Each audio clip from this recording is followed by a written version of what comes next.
This is an interview of RFK Jr. He's on with Sean Hannity on Fox News. What if you could just lower the healthcare costs simply by, I would rather us already be in the lead and be a leader in this? In this case, Europe and Canada, they're kicking our ass. Next segment up is MAGA, baby. This crazy idea that liberals have that Elon Musk wants your Social Security. He's there stealing. He's trying to come after you. Let's play a little bit of this and hit Tom's take on what's going on with Tesla right now and X, with Musk being under attack. Cut in right there. The thing is, it's not just Elon, it's regular people that they're affecting. MSGA, right? MSGA. We have our sports segment, Make Sports Great Again. Lots going on, a lot of moves going on. Check out your favorite teams, share in the comments. Who do we not hear about and have not heard about over the last couple of weeks? Anybody hear the Cowboys mentioned? No. This doesn't end well unless it ends. Can't just report the fucking obvious. It's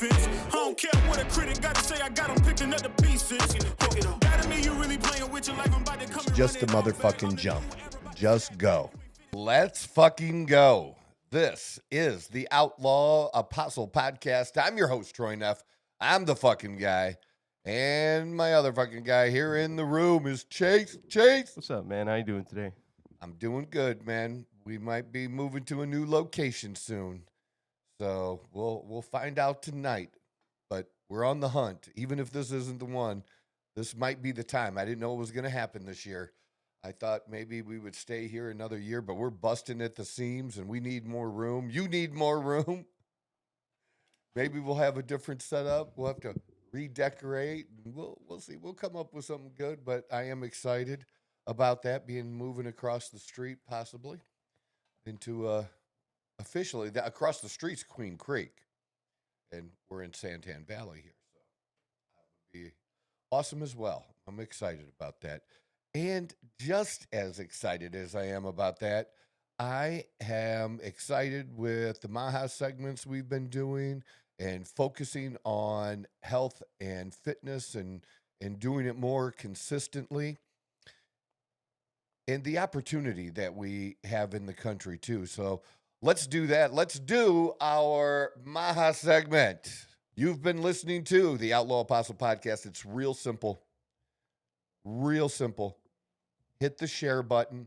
Share this video with a friend or any of our videos with a friend. Hit the subscribe button. Get another friend, somebody you know who will do anything for you to also hit that subscribe button for you too, just because you asked. Help us out. Help yourself out. We're going to keep going. We're not quitting. We're hitting a stride a little bit that I feel really, really good about. And hopefully you do too. So stay tuned for all of those things to come. This is the Outlaw Apostle Podcast. Totally excited about this, that a lot of times when a president will appoint people to be secretaries, they'll go through their confirmation process, and then you don't really hear from those people much anymore. Occasionally, if there's a fire, you know what I mean, and they're going on a particular show or there's a particular issue, they might pop up here and there. But you see all of Trump's secretaries really talking about the things they're doing at the departments they're overseeing and getting right to the work and actually trying to implement what the president actually fucking runs on. I think that is a very, very big deal because we usually don't see that. We don't see a president keeping his word that way.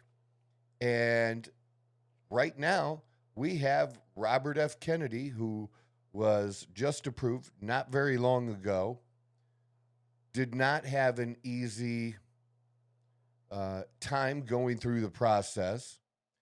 but he's definitely going to make a difference, and he's starting that right now. And he went on Sean Hannity to, begin sharing that message and keeping going with that. Because the interesting thing about this message that people need to understand, yeah, right before Biden left office, the Biden administration got rid of the red dye in foods that, RFK has been championing to happen for a while, and a lot of people have. And yeah, there's things like that that you want to just do away with. But a lot of this is also going to boil down to choices. And it's not the fact that they want to eliminate, say, all fast food, or they want to eliminate, Doritos, for example, or, not let you ban Doritos. That's not the thing. What is the thing is anywhere they can to make the choices that we have better. And in the case that they're going to talk about here, that we're going to show you on the video, is Steak and Shake, one of the first companies that had announced not very long ago that it was going to change the way they cook their French fries and cook it in beef tallow. So that's, it's making it healthier. It's a healthier option of oil to cook it in. I have beef tallow in the house and use that. So it's a very, very good option versus, seed oils. A lot of us prefer not to eat or consume seed oils, and just little things like that to just make something. I mean, the French fries at a Steak and Shake should not be a regular thing where you're eating those every other day or a regular thing on your diet. But when you do, to get a healthier version is absolutely a good thing. And that's I think the road that he wants to go down, and also educating people, because what people have been educated on in the past has this food pyramid that's all wrong and needs to be flipped upside down. So really having people understand what the options are. So let's get to the video. This is an interview of RFK Jr. He's on with Sean Hannity on Fox News. All right, so the movement to make America healthy again is underway, led by Secretary of Health and Human Services Robert F. Kennedy Jr. earlier over the weekend. Today he met with leaders of America's largest food companies, which might have been a little bit awkward considering Secretary Kennedy is encouraging them, has been outspoken in terms of highly processed foods and ingredients that are allowed in them. Some companies are already taking steps on their own to move towards healthier options. Now, if you haven't been to Steak and Shake, you got to go. I had 2 double burgers, and they were phenomenal. Their fries were phenomenal. Now, they recently announced that they will be frying their French fries in beef tallow rather than seed oils. So I caught up with the secretary at one of the Florida locations of Steak and Shake for a wide-ranging interview. Let's play part 1. Thank you so much for doing this. We really appreciate it. Before you got here, I already had a burger, so I'm having another. I'm breaking my diet. I am pretty much full-on keto. I eat basically meat and eggs. I made an exception today. I had it on a bun, and I really enjoyed it, actually, and it was really good. Explain the difference between seed oil and tallow and why this is a big deal. Why they said we are going to RFK Steak and Shake. Processed foods and seed oil is one of the components of processed foods. And that is, all the science indicates that ultra-processed foods are what are the principal culprit in this extraordinary explosion, the epidemic we have of chronic disease. When my uncle was president, 3% of Americans had chronic disease. Today, 60% do. we have 66% of adults are diabetic or pre-diabetic, 38% of teens. When you and I were kids, Sean, the average pediatrician would see one case of juvenile diabetes in his lifetime over a 40 or 50-year career. Today, 1 out of every 3 kids who walks through his office door is diabetic or pre-diabetic. Diabetes and other mitochondrial diseases are now costing America more than our military budget. We spend 2 to 3 times on healthcare what other countries do, and we have the worst outcomes. And we have the best medical system in the world. We are poisoning ourselves, and it's coming from principally these ultra processed foods. And what we're trying to do, and this President Trump wants us to have radical transparency and to incentivize companies like this one to switch to traditional ingredients like beef tallow. Oh, by the way, here you go. Here's just take the red bag. I'll take those trades. Oh, okay. Is that? This is you, Sean. Oh, this is me. Okay, thank you. Secretary, this is for you. All right, John. Thank you. You didn't forget my Coke, did you? They didn't even listen to I got him. you, buddy. Miss Small with the little ice. He wanted him to But I'm not take going to drink it all because he's going to yell at me. the red basket. I'm only kidding. And Steak and Shake just switched out, and people are raving about these French fries. You taste them, They're I taste amazing. them. They really are. I'm not. This is Yeah. not. When I was a kid and I travel in Europe, Europe is great, always had great food. The French fries were always a disappointment because we had the best French fries here. They had pommes frites over there, and they just didn't taste right. Today, the best French fries in the world are in Europe. I order them every time I go to Belgium or France or any place else. And the French fries here just don't taste right. And you taste these, it's a completely different experience, and the customers are raving about it. Other companies, Steak and Shake has been great. We're very grateful for them for RFKing the French fries. They turned me into a verb. But also Popeyes. By the way, a plastic straw. Thank you. Thank God. I can't stand those paper straws. I hate them. You hate the sea turtles, right? But Popeyes, Outback, Sweet Greens, Buffalo Wild Wings. Yeah, they've all made the switch, or they're in the transition of making the switch. We want to do everything that we can to incentivize these companies to be transparent, to switch over from ultra-processed food, and to be part of this movement to make America healthy again. As Health and Human Services Secretary, and there is great paranoia and fear. You're going to force people. You're going to take things away from people. You're going to force companies to do what, this Steak and Shake is freely decided to do. That's not the case. No, I mean, I'm a libertarian outlook. People should be able to make their own choices. If you want to eat a donut or seed oils, you should be able to. You should be able to exercise informed choice. You should know what that product is, what's in your food, and what the health impacts are. And that's all we're going to do. Yeah. We're going to incentivize we're going to incentivize companies to be transparent. And we're going to inform Americans about what's making them sick. Nobody wants to be sick. I don't want to be sick. Why Yeah, is... you could stop it right there. Okay. Yeah, it's about encouraging people to do the right thing. I have a little bit different view than RFK does when it comes to the GLP-1s, the weight loss drugs, the Ozempic, the Wegovy. And I really, truly believe these are great tools.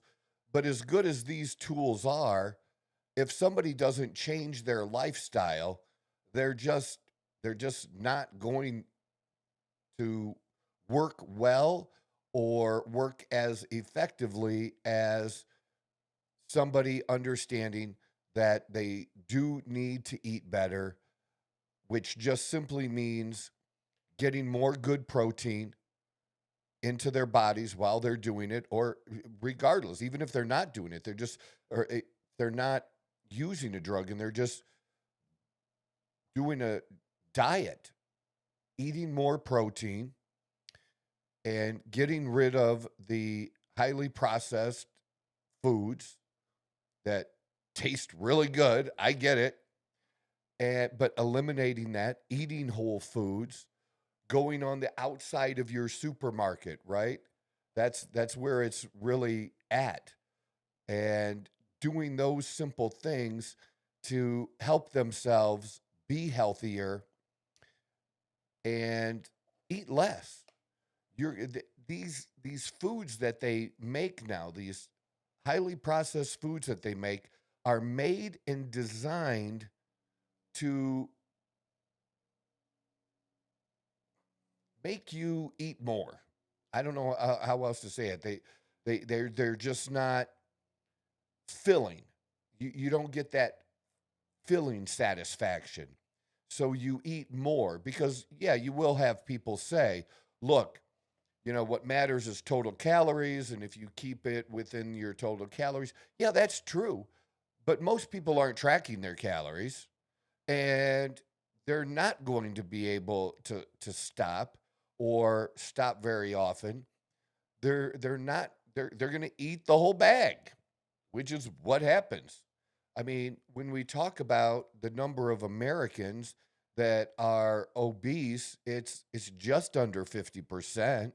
And when you add in people who are overweight in this country, that number like skyrockets. It's a very, very big number. And if in our economy, big expenses after energy, one of the big expenses is healthcare. And people are complaining, right, about the cost of eggs, the cost of your food. Well, if you're paying more in food and that food is causing you to be sick, now you're paying more in healthcare. What if you could just lower the healthcare costs simply by giving you information to help you eat and enjoy better food? That's what it's really about. It's about, sometimes I don't really like to follow other countries. I would rather us already be in the lead and be a leader in this. But in this case, Europe and Canada, they're kicking our ass.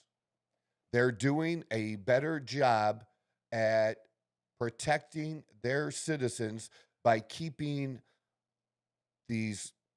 all of these crazy chemicals just out of the foods.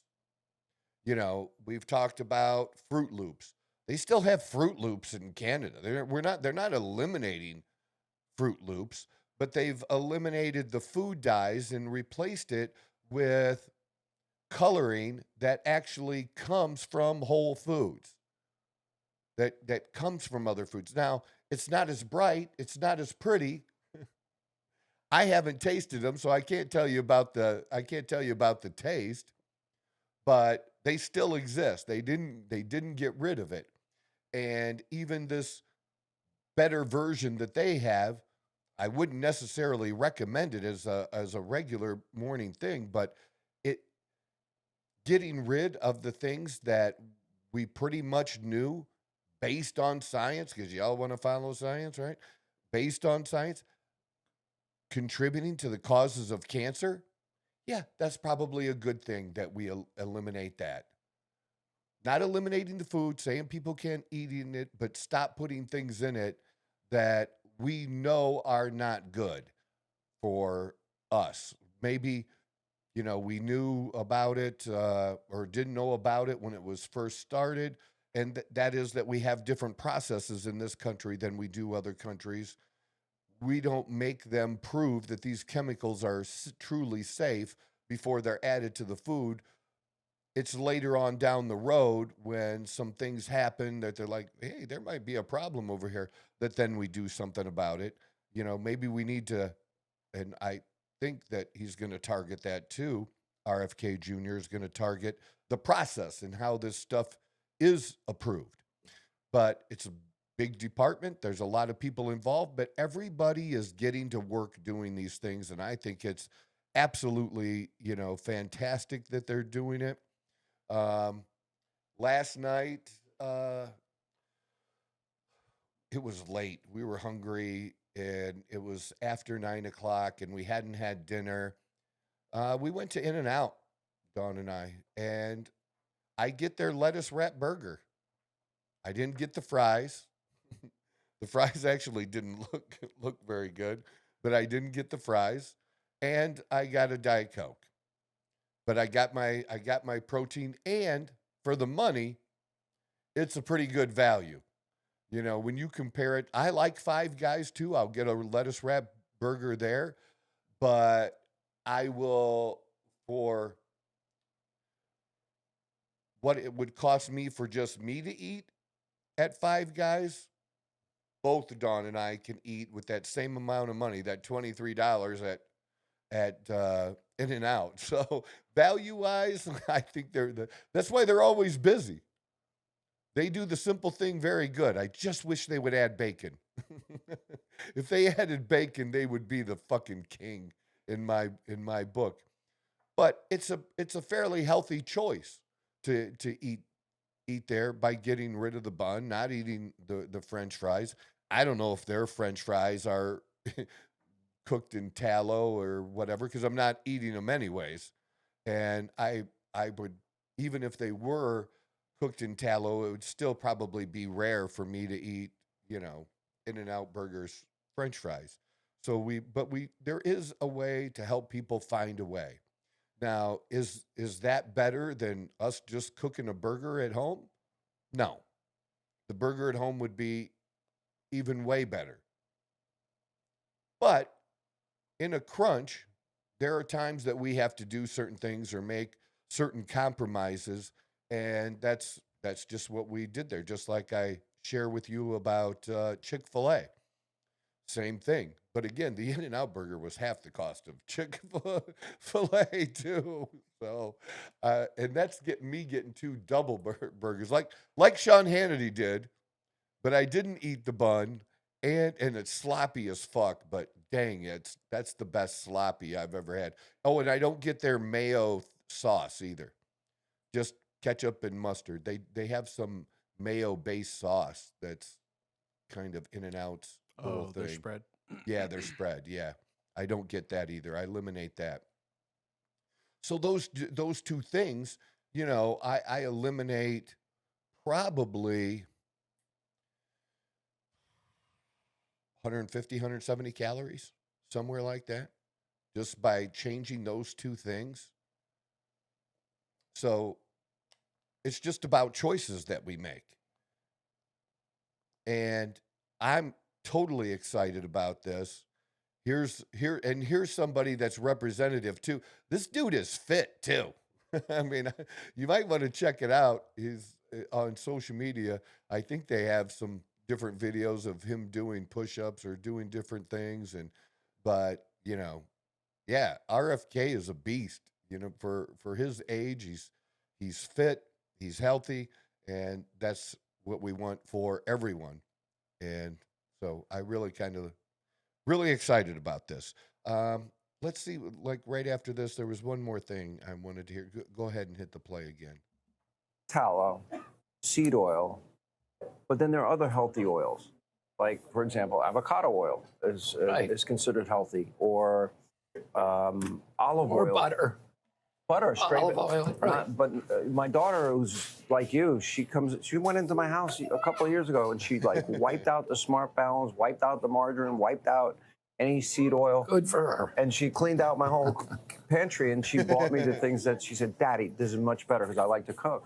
And she wants you to live for a long time. and she I want to wants you live for a be long healthy. time. Me too. That's why I watch my weight. I watch what I eat. I try to take care of myself. Here are the numbers that really scare me, though. And 66% of adults, 38% of teens, and we'll put this up on the screen, they have prediabetes. I didn't order that. That is so funny. You did not order that. We'll just put it looks great. I'm sure one of our guys. Would anyone like a free so shake? funny. Anyone? We got to be somebody in here.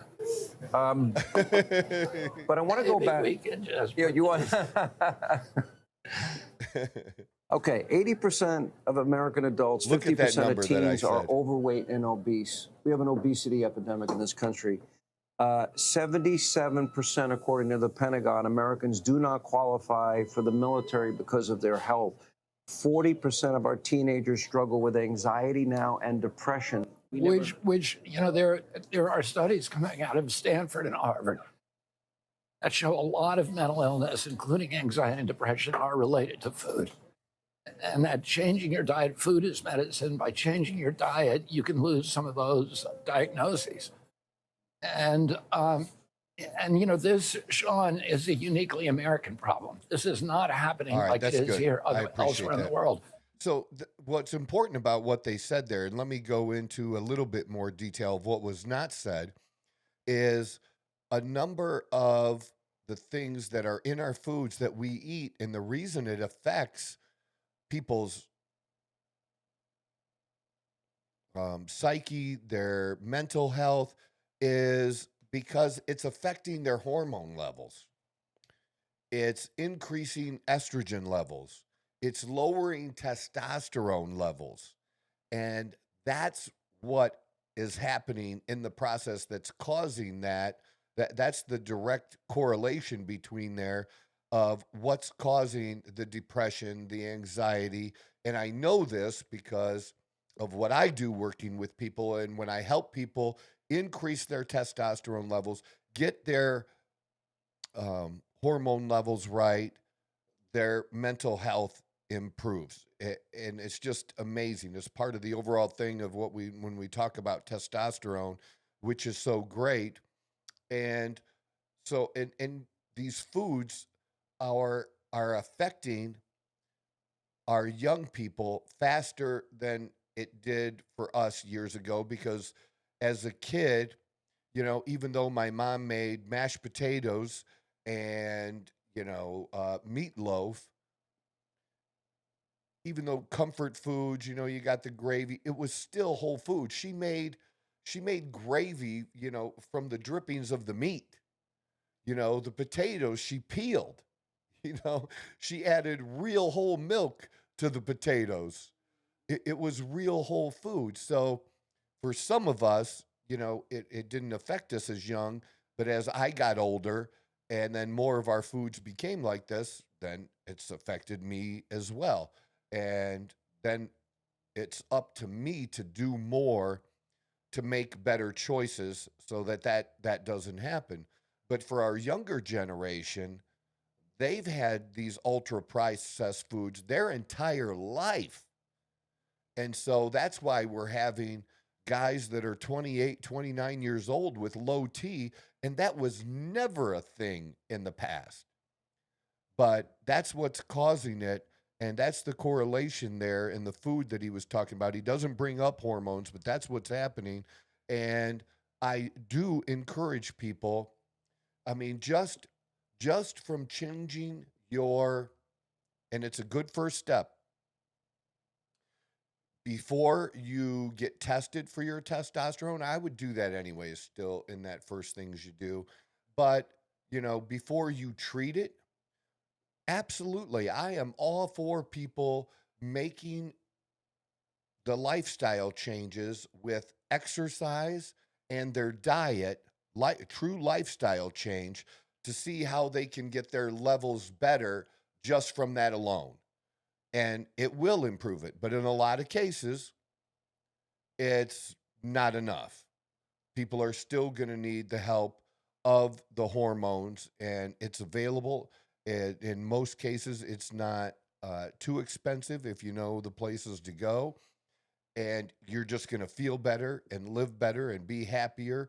You're going to feel more confident. You're going to be more motivated because it makes that big of a difference. That is the effect of foods. It's depending on what we're putting in our body, the engine's either going to run well or it's not. But it is going to affect the engine. And then that's on us. So that's our MAHA segment for today. I really like, again, seeing this out there in this constant talk of transparency too, about put that shit on the label. Let me know what is in there. And in a way that I can understand it too, you know. That's good. That's good as well. All right, moving on. Next segment up is MAGA, baby. And I like it just because it's positive, and Patrick Bet David, the future is bright. And I really love that focus now. And I know half of the country isn't happy with Trump and Musk, but those of us who did vote for this, and we absolutely did, I've been talking to more people who just feel better about the direction that we're going. They just feel better overall that things are getting done and issues are getting addressed.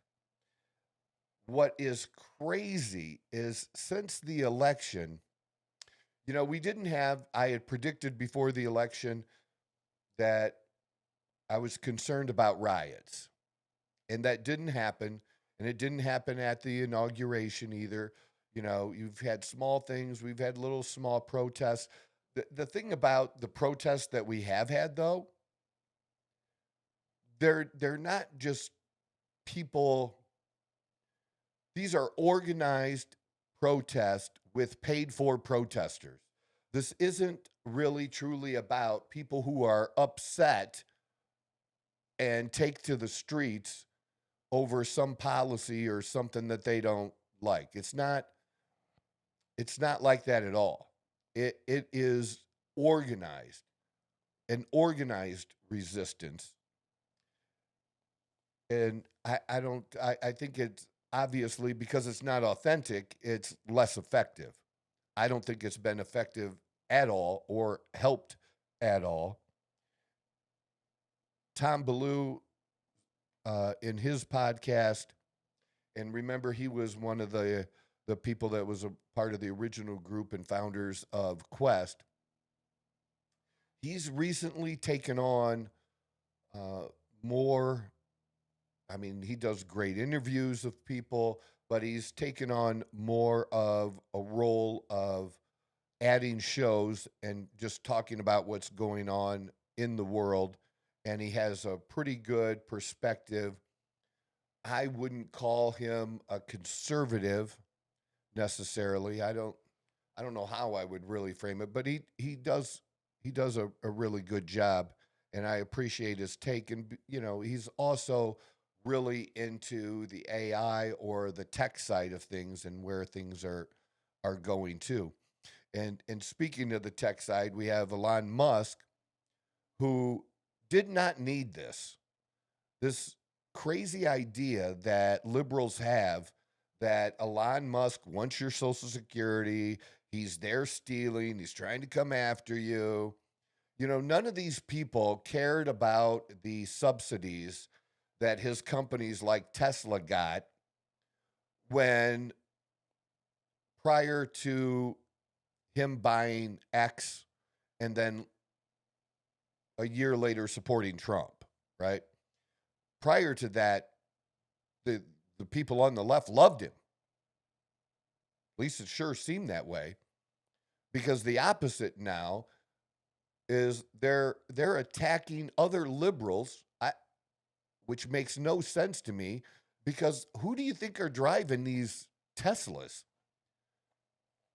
You have people that are driving these electric cars, because these are not cheap, but they are, at least for now, they are the better electric cars. There's not better made electric cars than Tesla.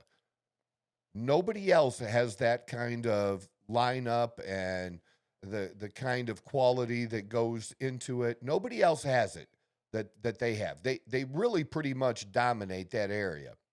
And wasn't it all about the environment? Literally about the environment? Now, they would forget all the things that it took, like the oil to power the equipment, to go put up the windmill to create the electricity. And most of these cars too are not getting their electricity, or people charging their cars are not getting their electricity from windmills. They're getting it in ways that that liberals don't like natural gas, which I don't get either. I mean, natural gas, to me, it doesn't get any better or cleaner than that. It's one of the best things we have for producing energy. But that being said, it's just crazy what I've seen. People painting swastikas on other people's cars. Now, people will buy these cars that for status purposes, that maybe are conservative, but that was a smaller percentage of the people buying these vehicles. And I'm not sure how it hurts Musk. And people are literally chasing vehicles down the street and beating on people's windows.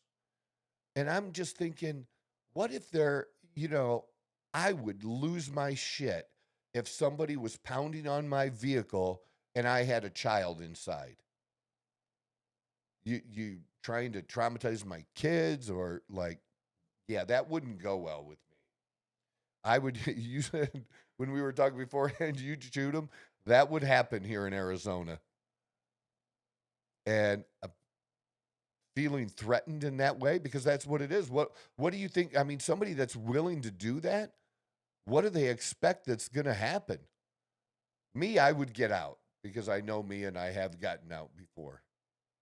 And I would never let somebody do that, ever.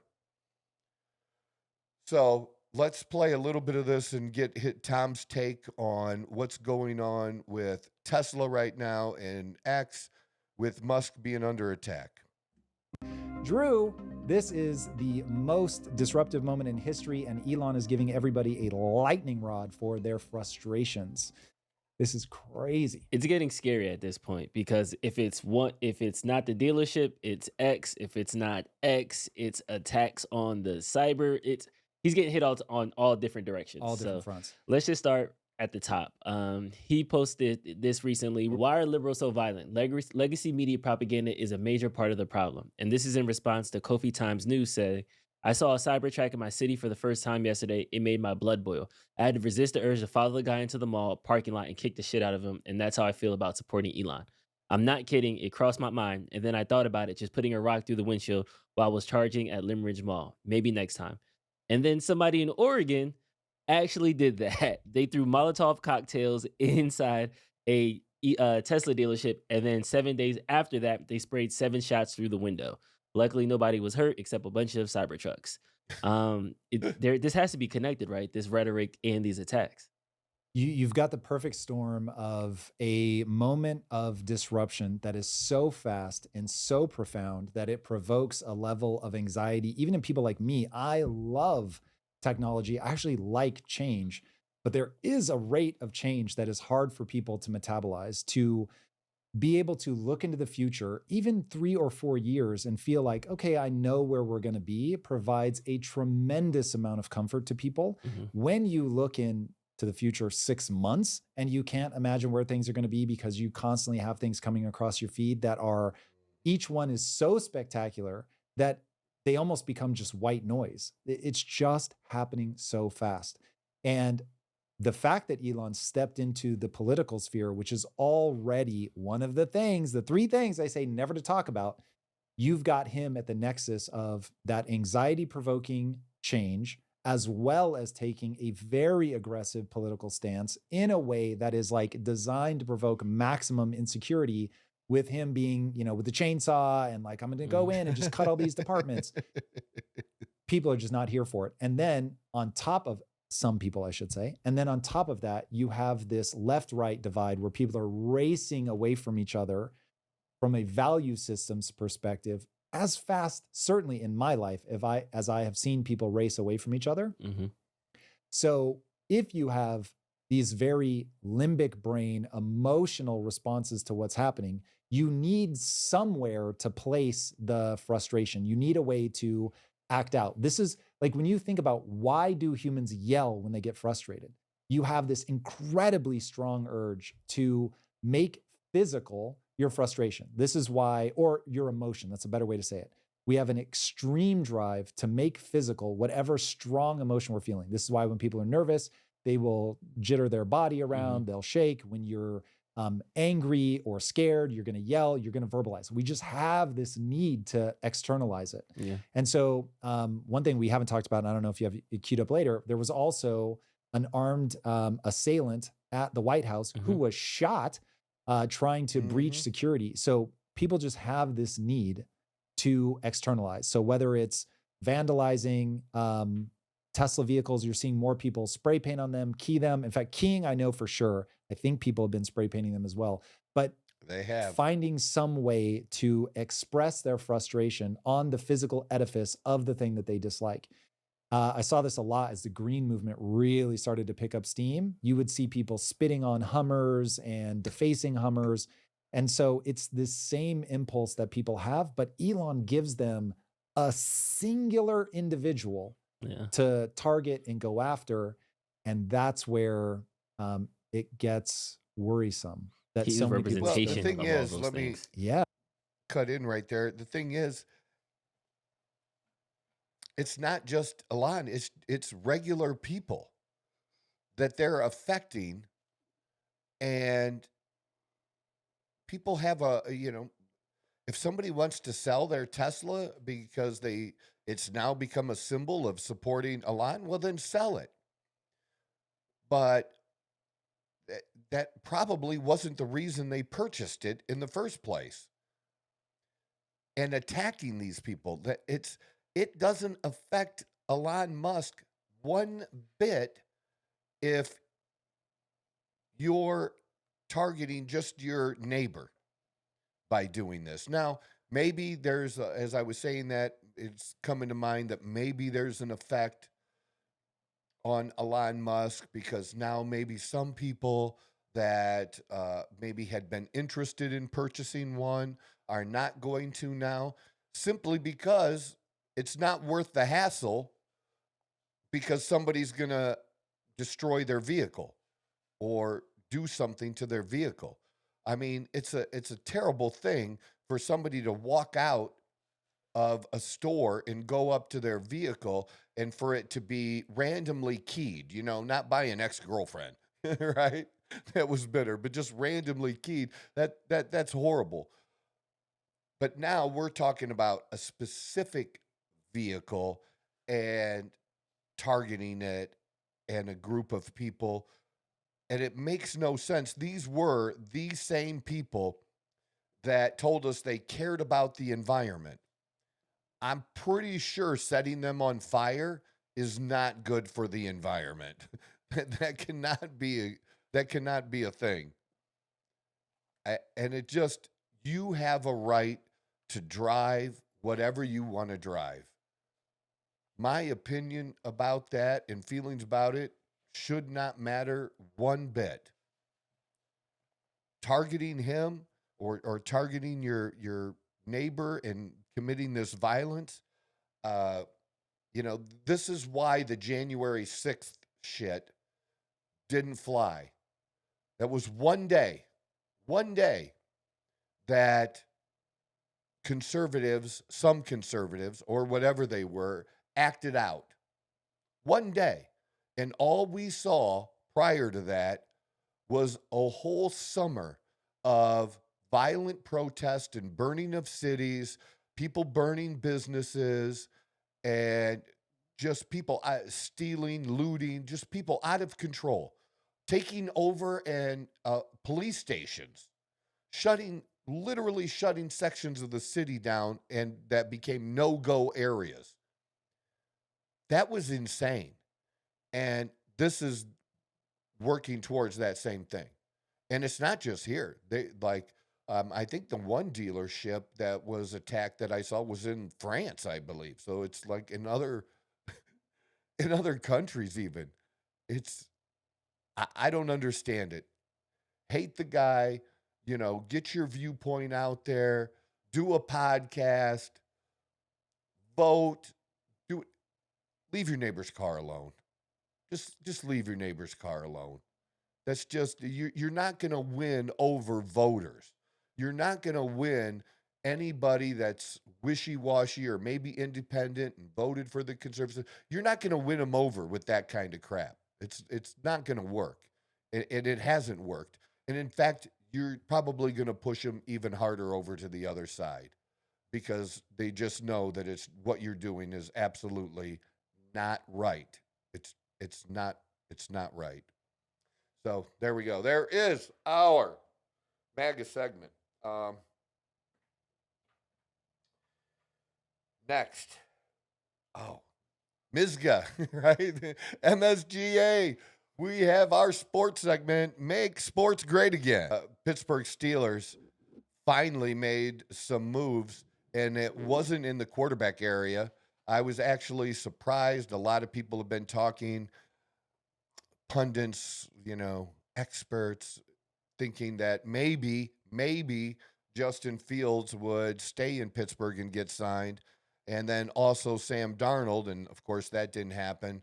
Justin Fields, I don't think this is a great move for him. On to the Jets, and Sam Darnold not available, and going to the Raiders. Aaron Rodgers is still being talked about. I love Najee Harris. He left, but we knew that was probably going to happen too. Pittsburgh has 2 running backs, and actually it's not that big a surprise, but he's moving on to the Chargers.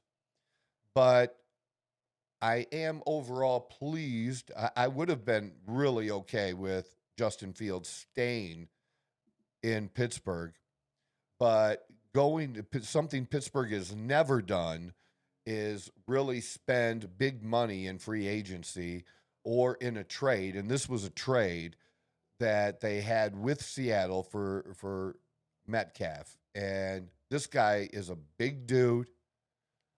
I mean, he's tall. He's got the weight to him. He can't be pushed around. He's perennially over 1,000 yards. Been an all-pro receiver. This is going to be fantastic for the Pittsburgh Steelers, as long as Pickens keeps his shit together. Because to have those 2 guys, it gives the Pittsburgh Steelers a duo, maybe even like the Cincinnati Bengals, who have 2 top wide receivers. I mean, there's not many teams out there that have 2 number 1 guys. Or you could call them 1A and 1B, and that's what I would call it. I don't think it's a demotion for Pickens, but I would call it 1A and 1B because Metcalf is proven, and he's still young. He's got definitely gas in the tank, so I think it's a great move. So they had the trade for a number 2 pick. And then Pittsburgh also got out of the deal was swapping this year's number 7 pick for Seattle's number 6. So slightly moving up. That's not a bad thing, a little extra bonus in there. So I think that was, really super solid for the Pittsburgh Steelers.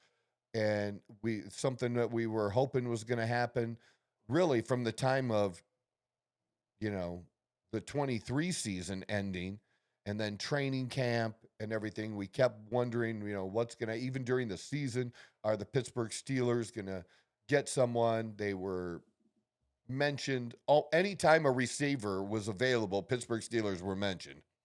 And this is one of the best ones that you could add for sure. So I think that's really, really good. And another ad that I don't think people are talking about yet that also just happened is Darius Slay. Now, he's not a young guy anymore. He's got 13 years in the league, but he was with the Lions and had good years with the Lions as a defensive back, and he was just on the Eagles winning Super Bowl team.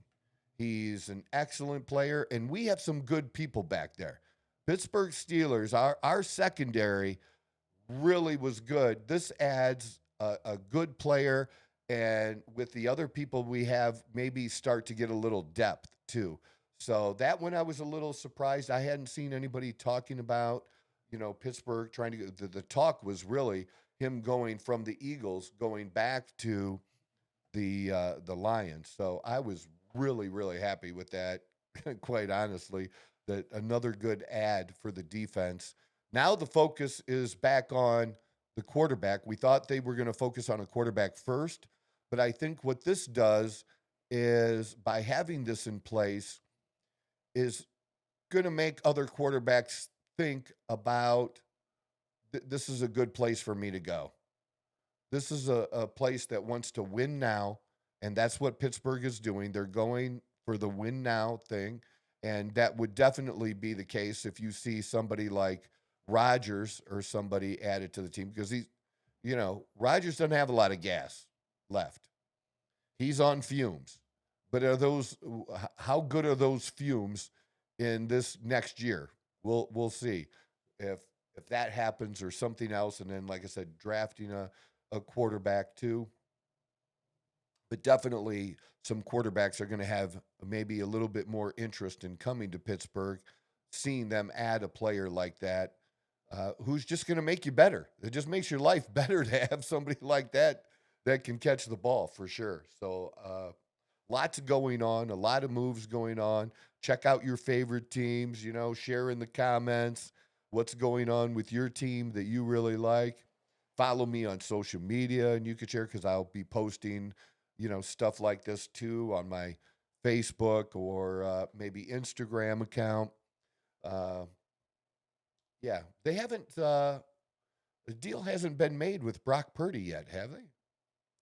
And this is this next year will be the last year of his rookie contract, I think, right? I'd be surprised if, and they could do that, just do nothing. But I think when you do nothing, the problem with that is it makes it more expensive. And we've seen that. I mean, the Pittsburgh Steelers are going to be paying another big contract out. And I don't think the Steelers have ever had the highest paid player in the league, but they could very shortly have the highest paid non-quarterback in the league if they make a deal extending TJ Watt's contract. And, maybe last year would have been, if they would have done the contract last year, it would have been smarter because it would have cost them less. Now, with Max Crosby getting the money he's getting and Myles Garrett getting even more and being the number one now, yeah, we're going to see those just record-breaking numbers. Can you imagine that? Like Max Crosby was a record. That record didn't last a week, right? And we had Myles Garrett, same thing. Now could happen that the Steelers got to pay TJ because he's worth it. And he has been right up there and maybe slightly ahead of those two in performance. They're all very comparative and all very good. There's a lot of good, really defensive ends, edge rushers is how they seem to like to refer to them now. There's a lot of good ones around the league. It's not just one or two. There's a pretty good handful of guys that are game changers. But TJ is definitely one. And the difference is seen when he's not playing, if he's hurt.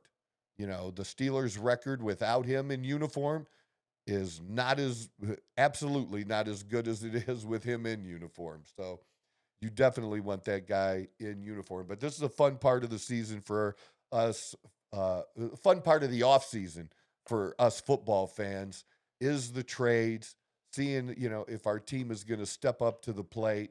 And so far, I'm happy that my team is at least engaging and trying to make things better. Who do we not hear about and have not heard about over the last couple of weeks?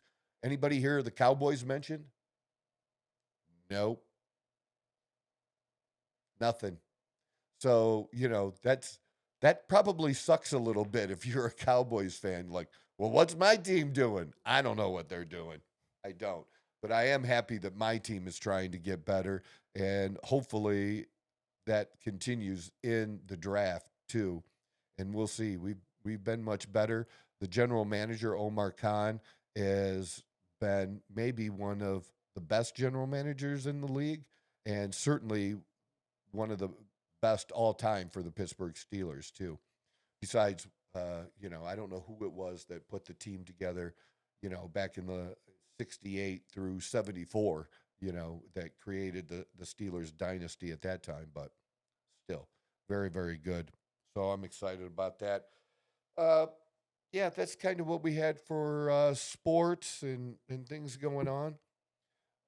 Coming up, we're going to continue and hopefully, again, give us feedback on the changes that we've made in the show, having specific segments and really focusing on those segments and being consistent, and how you feel about that, and things you'd like to hear or have us talk about as well that we might be able to include in any of those segments.